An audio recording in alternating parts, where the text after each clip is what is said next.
में लाली रे दुल्हनिया, पिया की पियारी भोली भाली रे दुल्हनिया। लाली लाली डोलिया में लाली रे दुल्हनिया, मीठे बहन तीखे नैनो वाली रे दुल्हनिया। लाली लाली डोलिया में लाली रे दुल्हनिया, पिया की पियारी भोली भाली रे दुल्हनिया।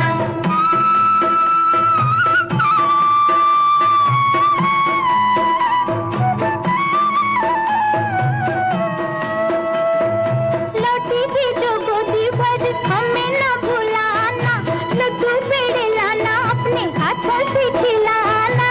लौटेगी जो